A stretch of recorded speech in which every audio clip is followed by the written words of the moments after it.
یہ مختلف کیریبین جزائر ہیں جس پر مبنی وہ کرکٹ ٹیم ہے، جس میں ٹرینیڈاڈ اینڈ ٹوبیگو ایک ملک ہے، جس میں گیانا ایک ملک ہے، جس میں سینٹ لوئس ایک ملک ہے. تو اسی طرح سے یہ ٹرینیڈاڈ اینڈ ٹوبیگو جو ہے یہ اس کے وینیزویلا کے جنوب میں آتا ہے. نارتھ ایسٹ میں گیانا آتا ہے، گیانا بھی کرکٹ کا حصہ ہے ویسٹ انڈیز کی. 23 ریاستیں ہیں وینیزویلا کی.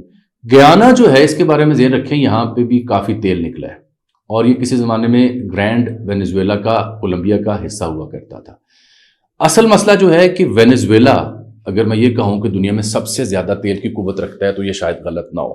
یعنی آپ اندازہ کریں 303 ملین آئل کی یونٹ ہوتی ہے کہ کس قدر زیادہ آئل پایا جاتا ہے. سعودی عرب اور ان کے بیچ مقابلہ ہے کس کے پاس زیادہ ہے. ایک زمانے میں ادھر پریزیڈنٹ ہوتے تھے ہوگو شاویز. جب ہوگو شاویز یہاں پہ پریزیڈنٹ تھے تو آپ سن کے حیران ہو جائیں گے 30 لاکھ بیرل یومیہ تیل پیدا ہوتا تھا وینیزویلا میں. 1990 کے 98 کے آس پاس کی میں بات کر رہا ہوں. پھر جب یہ پابندیاں امریکہ نے لگائیں ہوگو شاویز کے بعد یہ بندہ جو ہے نا اس کے نائب صدر ہوتا تھا نکولس مادورو. یہ جو ان کی یونائٹڈ سوشلسٹ پارٹی ہے وینیزویلا میں اس کا یہ حصہ ہے.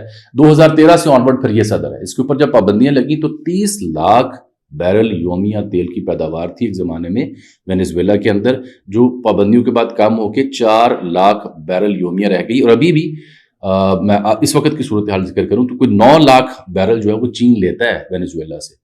تو تیل ایک سب سے بڑا اہم مسئلہ ہے، یہ آپ ذہن میں رکھ لیں. دوسرا جو چارج لگائے اس نے، خیر وہ ہیلی کاپٹر آئے انہوں نے کاروائی کی. اچھا نکولس مادورو اور اس کی اہلیہ جو ہیں یہ اس کاروائی سے کوئی 3-4 گھنٹے پہلے چین کے ایک خصوصی انوائے، خصوصی آپ کہہ سکتے ہیں ایلچی، وہ آئے ہوئے تھے.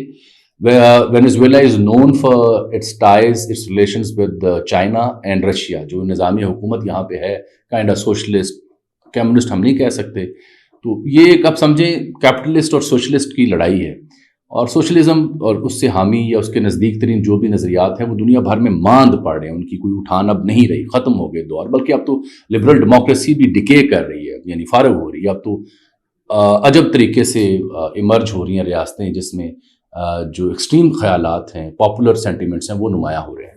ہیونگ سیڈ آل دیٹ، یہ اس کے اوپر پابندی لگی اور اس کا 2024 میں جو الیکشن ہوا وینیزویلا میں، اس الیکشن کو بھی امریکہ نہیں مان رہا تھا جب یہ دوبارہ صدر بنا نکولس مادورو. اور ان کی جو اپوزیشن پارٹی ہے وہ بھی جیسے ہمارے یہاں ہوتا ہے کہ جی دھاندلی ہوئی ہے تو وہ بھی الزام لگا رہے تھے کہ دوبارہ الیکشن کروائے جائیں. تیل کے علاوہ اس کی بڑی شہرت جو امریکہ کی نظر میں ہے وہ ڈرگ ہے، کوکین ہے. کہ ڈرگ مافیا آپ کو پتہ ہے کولمبیا ہو، میکسیکو ہو، وینیزویلا ہو، اس کے اوپر امریکہ خاص طرح کا لینز رکھتا ہے کہ یہاں سے لیٹن امریکہ سے وہاں ڈرگز جاتی ہیں، کوکین جاتی ہے، ڈرگز کارٹل ہیں. اس کے اوپر موویاں بنی ہوئی ہیں، گاڈ فادر آپ کے سامنے ہے. ٹرمپ نے جیسے صدر بنا تھا تو اس نے پاناما کنال کا نام بھی چینج کرنے کی کوشش کی. گلف آف میکسیکو اس نے گلف آف امریکہ کہہ دیا، جس سے اندازہ ہوا کہ یہ لیٹن امریکہ میں اپنا سرسوخ بڑھانا چاہ رہا ہے. وہ ممالک جو امریکہ کے ساتھ نہیں ہیں ان کی ذرا بینڈ بجائے گا، اور ویسا ہی ہوتا ہمیں دکھائی دے رہا ہے. اگلا ملک جو ہو سکتا ہے وہ کولمبیا ہو سکتا ہے. یہاں پہ کولمبیا نے اسی لیے اپنے پورے ملک میں فوج ہائی الرٹ کر دی. کوئی 2200 کلومیٹر کی باؤنڈری ہے کولمبیا کی اس کے ساتھ، وینیزویلا کے ساتھ. خیر جو ٹرمپ نے الزام لگائے، اچھا یہ میں آپ کو بتا دوں کہ یہ پہلی مثال ہے جدید دنیا کے اندر کہ کسی ملک کے اوپر ایک ملک حملہ آور ہوا، اٹیک کیے، اور پھر اس ملک کے صدر اور اس کی بیگم کو اٹھا کے ہیلی کاپٹر سے لے گئے اور اس کے اوپر الزام لگایا، اس کے اوپر فرد جرم عائد کر دیا. اس سے پہلے ایک دفعہ پاناما میں 1989 میں مینوئل نوریگا نامی ایک رہنما تھا، اس کی گرفتاری بھی ایسے امریکہ نے کی تھی، لیکن وہ ذرا اس کی تھرل ذرا کم تھی. یہاں ذرا کینوس بڑا ہے. اس کے اوپر جو انہوں نے امریکی اٹارنی جنرل ہے جس نے کہا کہ نیو یارک صدرن ڈسٹرکٹ میں اس کے اوپر مقدمہ چلے گا، وہ الزام کیا عائد کر رہے ہیں. اب یہ جو لفظ ہوتا ہے مائٹ از رائٹ، عجیب اس کی تشریح میں دنیا میں اب دیکھ رہا ہوں. وہ کہتے ہیں جی نارکو ٹیررزم سازش، کہ نارکو یعنی جو منشیات ہیں اور دہشت گردی ہے وہ جڑی ہوئی ہے. تو یہ منشیات اور ٹیررزم کو پھیلاؤ دے رہا تھا نکولس مادورو صدر، پہلا الزام یہ ہے. دوسرا کوکین درآمد سازش، یہ جناب علی ان کی وجہ سے کوکین بڑی اسمگل ہوتی تھی، ہمارے یہاں آتی تھی. نمبر 3 مشین گنز اور تباہ کن ہتھیار رکھنے کا الزام. یہ تو بڑا ٹپیکل الزام ہوتا ہے، چاہے وہ برطانیہ نے لگانا ہو عراق کے اوپر کہ کیمیائی ہتھیار ہیں، بعد میں وہی ٹونی بلیئر کہتا پھرا کہ نہیں یہ غلطی تھی، غلط انفارمیشن تھی. وہ لیبیا کا معاملہ ہو تو یہ یہاں پہ بھی حسب معمول وہی پٹی لگی، وہی تھیوری آئی کہ جی مشین گنز اور تباہ کن ہتھیار رکھنے کا الزام ہے. کس ملک کے پاس حق نہیں ہے کہ وہ مشین گن اور تباہ کن ہتھیار نہ رکھے؟ آپ نہیں رکھتے۔ چوتھا، امریکہ کے خلاف مشین گنز اور تباہ کن ہتھیار رکھے تھے کہ یہ اصل میں امریکہ کے خلاف استعمال ہونے تھے، اس لیے رکھے تھے۔ بھائی اگر خطرہ ہے پاکستان کو بھارت سے تو پاکستان کیوں کرنا ہتھیار رکھے؟ آپ نے دیکھا نا ابھی وہ یمن کی صورتحال بعد میں ڈسکس کروں گا، سعودی عرب کو خطرہ محسوس ہوا۔ سعودی عرب کے وہاں پہ 3 فورسز ہیں یمن میں، حوثیوں کے علاوہ STC اور جو ان کی تیسری جماعت ہے جس کو سعودی عرب UN اور دیگر عرب ممالک مانتے ہیں۔ یہ STC نامی جو ہے سدرن ٹرانزیشنل فورس، اس کو UAE کی اور دیگر کی حمایت ہے، حوثیوں کو ایران کی حمایت حاصل ہے۔ تو وہاں پہ سعودی عرب کو جب خطرہ محسوس ہوا تو انہوں نے وہاں پہ UAE کے جو متعلقہ شپس تھے یا کنسائنمنٹس ان کو اٹیک کیا، اور ابھی بھی سعودی عرب نے وہاں پہ خضر الموت اور دیگر علاقوں کی طرف پیش قدمی کی ہے۔ کیوں؟ خطرہ محسوس ہو رہا تھا ان کی طرف سے، دہشت گردی کا۔ خیر وہ کہانی ایک پھر صحیح، لیکن یہ ان کے اوپر یہ 4 الزام لگا کے، اچھا یہ سب کرنے سے پہلے نا تھوڑا بیک گراؤنڈ سمجھیں۔ امریکہ نے ہفتہ 2 پہلے وینزویلا کو دھمکیاں دینا شروع کر دی تھیں، اور عملی طور پر کیونکہ ہم باقی دنیا کو دیکھتے نہیں، اپنی سیاست میں الجھے رہتے ہیں، ایک ان کا امریکہ کا USS جیرالڈ فورڈ، یہ سب سے بڑا ان کا طیارہ بردار بحری جہاز ہے جو انہوں نے ان علاقوں میں تعینات کر دیا تھا۔ 3 سے 4 بڑے جو بحری بیڑے ہیں وہ بیڑے وہ اس کے آس پاس لگا دیے تھے، جس سے اندازہ ہو رہا تھا کہ یہ امریکہ ڈیفینیٹلی کوئی بڑی گیم کرنے جا رہا ہے۔ میں عرض کر رہا تھا کہ یہ جب اس کو کراکس اس کے دارالحکومت پہ حملہ کیا اور جب اس کے صدر کو گرفتار کیا، اس سے 3-4 گھنٹے پہلے چینی خصوصی ایلچی آئے ہوئے تھے، اور وہاں سے میں بات یہ ثابت کرنا چاہ رہا تھا کہ چین اور روس کے ساتھ ان کی قربتیں ہیں۔ جو لوگ یہ جاننا چاہتے ہیں کہ کیا وینزویلا امریکہ کو ٹکر دے سکتا ہے، اس کا جواب بھی سن لیں۔ یہ نکولس مادورو نے کچھ عرصہ پہلے کہا جی میں نے 80 لاکھ افراد کی رضاکارانہ فورس جو ہے نا وہ اندراج کر لی ہے۔ یہ اس لیے دعویٰ غلط تھا کہ 40 لاکھ تو اسے ووٹ نہیں ملے تھے۔ بہرحال جو اوریجنل ان کا سٹینڈنگ ہے وہ بتا دیتا ہوں، کوئی 1,23,000 ان کی فوج ہے، اور کوئی 2 لاکھ ان کی ملیشیا اور 10,000 ان کے پاس ریزروز ہیں۔ ہوگو شاویز کے دور میں 2006 میں انہوں نے روس سے سخوئی جو طیارے ہیں وہ خریدے، بعد میں جب امریکہ کے اتحادی میں بنے کچھ دیر کے لیے تو F-16 بھی خریدے۔ لیکن ان کی فوج کے بارے میں کہا جاتا ہے کہ ان کی فوج جو ہے وہ اندرونی طور پر کرپٹ اور بھاگ جاتے ہیں جب وقت آتا ہے، تو مضبوط فوج نہیں ہے۔ یہ دعوے تھے، سوشلزم کے آڑ میں انہوں نے ملک تو کھڑا کیا ہوا تھا۔ اس کو کہا جاتا ہے بولیویرین ریپبلک آف وینزویلا، کیونکہ ایک صاحب تھے سائمن بولیور، انہوں نے جو ہے یہاں پہ جو ایک انقلاب کی یا سوشلزم کی بنیاد رکھی، جس کی وجہ سے اس کا نام یہ رکھا جاتا ہے۔ یہ 1500 عیسوی میں یا اس صدی میں یہ اسپین کی کالونی بھی رہی، اسی لیے یہاں پہ اسپینش بولی جاتی ہے۔ ان علاقوں میں اسپین کا بڑا تسلط رہا ہے۔ بہرحال بعد میں یہ 1800 سمتھنگ میں آزاد بھی ہوئے، اور اسی لیے سائمن بولیور کا یہاں نام بھی گونجتا ہے۔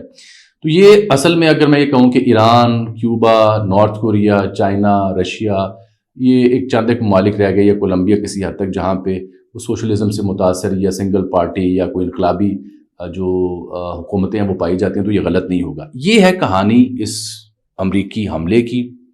اصل مسئلہ ٹرمپ کا مڈ ٹرم الیکشن آ رہا ہے، مقبولیت کم ہو رہی تھی، اس نے گلف آف میکسیکو کا نام بدلا، دیوار کھڑی کرنے کی کوشش کی، امیگریشن کے مسائل کو ہائی لائٹ کیا۔ اصل ایشو سے نیو میکسیکو سے ہے، لیکن کولمبیا بھی ساتھ پڑتا ہے، اس کے اوپر نظر اب وینزویلا کے اوپر بھی اس کی نظر تھی، اور اس کے اوپر اس نے حملہ کر دیا، بندہ وہ اٹھا کے لے گیا۔ اب وہاں پہ کرائسس کیا ہے کہ اب وہاں حکومت کس کی ہوگی؟ 3 امیدوار سامنے آ رہے ہیں۔ ان کا نائب صدر ہے خاتون جو ڈیلسی روڈزیگر ہے، داخلے کا ہے کابیو، اور دفاع کا ہے پادرینو۔